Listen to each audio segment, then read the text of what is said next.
Hi everyone, Tim here with TC Home Inspections. Today's topic is asbestos. What you need to know about asbestos before you buy your next property. Well, I'm going to break asbestos down into three different topics. The first one is, what is the likelihood of you having asbestos in the home you're about to buy? Where is asbestos usually found in a home that has asbestos? And what are the cost involved in having a home with asbestos? How does that impact your budget? Well, the first thing to know is in the United States, over 50% of the homes out there have asbestos in them. And the date to remember is 1978. In 1978, the government got involved and started reducing the amount of asbestos in materials. And today, only certain materials can be used in building construction that actually contain asbestos. And one of the most common ones still remain in practice today is roofing systems. So roofing systems can still contain a very small, about 1% of the building material can be asbestos containing. But the main thing for you to know is if you're buying a home prior to 1978, I can just tell you, unless that home has been completely gutted right down to the studs, it does have asbestos in there. So what does this all mean? What should you know when you buy a home? Well, as an inspection company, and this video is going to be viewed from the eyes of an inspector that's done thousands of inspections. Our company does inspections every day of the week, and we often see homes containing asbestos materials. So there are certain areas of a home, homes that is built prior to 1978, where there is a high likelihood of having asbestos in those building materials. And I've jotted down a few of those. I'll read them off to you, just so I would not forget a few of them. But the main thing is, a very common area in an older home is the HVAC system, the heat, ventilating, and air conditioning system. One of the most common areas is the wrap around the ductwork. It is a cream-colored wrap. It's very characteristic in older homes to have the seams wrapped in asbestos wrapping. That material often has asbestos in it, so be aware of that. The other thing to know is floors, ceiling tiles, those kind of materials have been used for years in homes. They often have asbestos particles in them. Millboard and insulation, again, asbestos is a great insulator. Attic insulation, something called vermiculite, often has a high degree of asbestos particles in it, so it's very common to find asbestos in those parts of the home.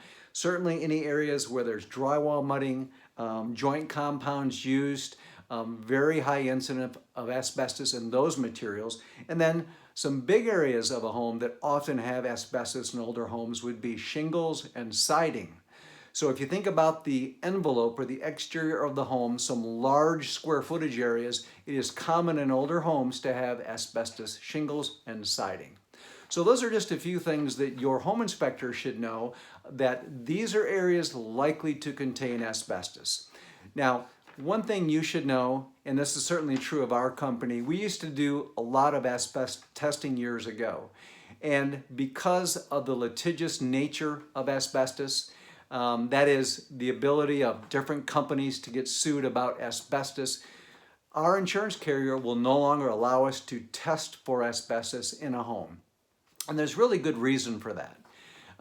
It is common to test one part of a home, one building system in that home, and it will come back from the laboratory completely negative of asbestos particles. And then, and we've done this many times, you can go in another area of the same home, retest, and it could be full of asbestos. So that leads into the litigious nature of asbestos, in that even though a test can be performed, it should not be construed as thinking the entire house is void of asbestos, because asbestos is found in so many building materials throughout the home. And again, our company and most home inspection companies nowadays are not even allowed under their insurance carrier to do asbestos testing. So the best thing we can do as a trained home inspection company is identify certain areas in a home and make sure they are, number one, in good condition, Make sure they're not chipped, they're not friable, which means that material cannot become airborne, because the majority of concern with asbestos is inhalation, and it gets in your lungs and causes lung cancer. Asbestos is a human carcinogen, and so being a human carcinogen, it's known that asbestos exposure at certain levels over an extended period of time can cause lung cancer. And one lung cancer that most people are familiar with, because there's so many law firms around the country that talk about it, is mesothelioma. It's a specific kind of lung cancer that's caused by exposure to asbestos over an extended period of time. So those are really important things for you to know. Well, we've talked about the likelihood of asbestos. Over half the homes in the United States have asbestos in them. We talked about locations where asbestos is commonly found in older homes. And then the other thing that you need to consider before buying an older home, the EPA says as long as you keep the home in its current condition, that the asbestos materials are not disturbed, in most cases it does not pose much of a health concern.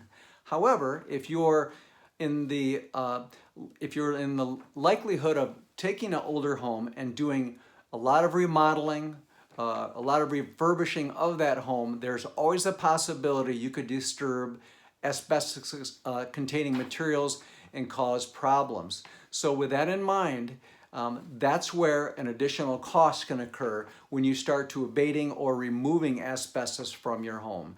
And from a home inspection's point of view, I can tell you that one of those extensive areas, again, we'll go back to the envelope or the outside of that home, if you start removing ceiling materials or roofing materials that contain asbestos, or a very common area is siding on a home, if you start to remove those kind of materials, you're not going to be putting those in your home dumpster, and you're not going to be taking those in most areas to a local landfill, but rather you have to have people come in that have special training for asbestos abatement. They'll have to remove the asbestos containing material. Sometimes they'll come in with the spacesuits on and respirators to make sure it's handled properly, and that's where it can get very expensive to refurbish a home or make great changes to that property. So that is something you should also be aware of, is the cost of abating or removing asbestos. So this is just a very quick overview of asbestos from a home inspector's point of view. These are things that you should really consider before buying another property. And again, just to review, the likelihood of asbestos when you buy a home is about 50% of the homes in this country have asbestos containing materials. The main date is prior to 1978. I can tell you that the majority of homes will have asbestos in them.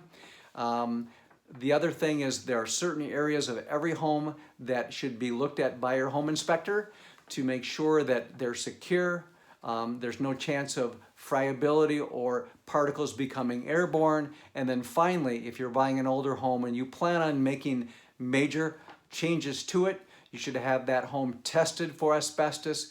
And if it does have asbestos, you need to have a professional remediation company come in and abate that material, so it is no longer an issue going forward, so you remain safe. So I hope that is helpful. This has been a very quick overview. Again, look into the EPA website for additional information. This is just from a home inspector's point of view, what we see day in and day out when we inspect properties. Well, hey, if this is helpful, give us a thumbs up. And again, this is Tim with TC Home Inspections, and I will see you on your next video.